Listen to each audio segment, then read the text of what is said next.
Afternoon everyone, मेरा नाम कसर त्यागी है और मैं बीटेक से सेकेंड ईयर से हूँ।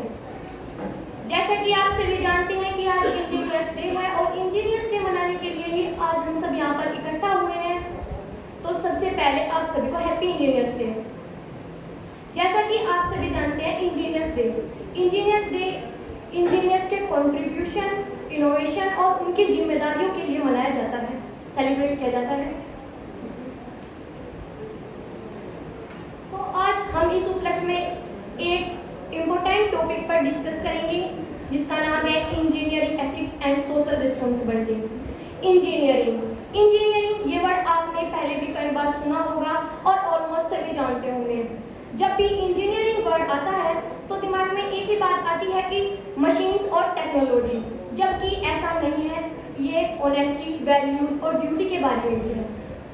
Without ethics engineering is incomplete. इसलिए आज हम देखेंगे कि इंजीनियर सोसाइटी को कैसे रिस्पॉन्सिबली शेप करते हैं।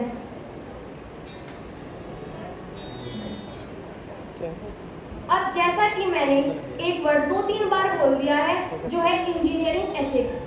इंजीनियर एथिक्स, इसके बारे में आप सोच रहे होंगे कि ये क्या है। इंजीनियरिंग एथिक्स, इसका सिंपल मतलब है कि वो मोरल रूल जो एक इंजीनियर को गाइड करते हैं सही डिसीजन लेने में।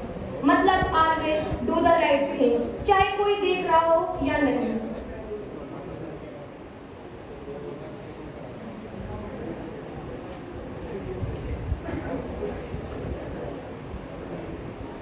सेफ्टी एंड प्रोटेक्शन, इंजीनियर की सबसे पहली ड्यूटी होती है कि पब्लिक की सेफ्टी का ध्यान रखे, उसे हमेशा अहमियत दे। Second point, honesty and fairness, अपने काम में हमेशा सच्चाई हो और किसी भी गलत इंफॉर्मेशन को मतलब आगे ना बढ़ाया जाए जिससे आगे चलकर भविष्य में हमें किसी भी प्रॉब्लम का सामना ना करना पड़े। रिस्पेक्ट फॉर एनवायरनमेंट, जो भी डिजाइन या टेक्नोलॉजी बनाई जाती है वो एनवायरनमेंट को ध्यान में रखकर बनाई जाए, इको फ्रेंडली हो। प्रोफेशनल इंटीग्रेशन, अपनी नॉलेज और स्किल्स को रिस्पॉन्सिबल यूज करना। जब तक हम अपनी स्किल्स को रिस्पॉन्सिबली यूज नहीं करेंगे तब तक वो अच्छे से वर्क नहीं कर पाएंगे। अब आते हैं नेक्स्ट टॉपिक मेरा है रिस्पॉन्सिबिलिटी ऑफ इंजीनियर्स। अब इससे आप क्या समझते हैं रिस्पॉन्सिबिलिटी ऑफ इंजीनियर्स?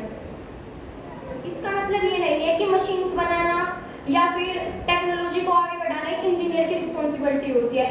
इंजीनियर की सबसे बड़ी रिस्पॉन्सिबिलिटी होती है कि वो सोसाइटी के लिए ऐसे सेफ और इको फ्रेंडली सॉल्यूशंस क्रिएट करे ताकि वो आगे चलकर भविष्य में भी हमारे लिए लाभकारी हो।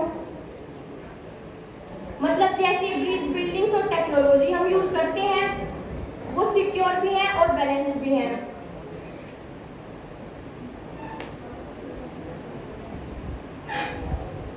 जैसे एक और इंजीनियर का मेन गोल होता है कि अपनी स्किल्स का यूज करके सोसाइटी के लिए यूजफुल और अफोर्डेबल और बेनिफिशियल सॉल्यूशन प्रोवाइड करे।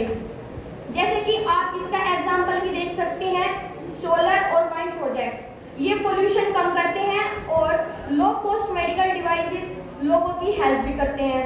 अब हम आते हैं मेरे next topic, challenges in maintenance.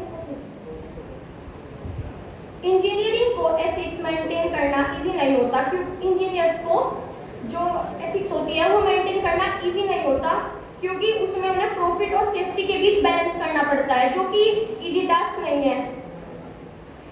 इसमें डेडलाइंस, कंपटीशन और कोऑपरेशन भी उनके लिए बहुत चैलेंज बन जाते हैं।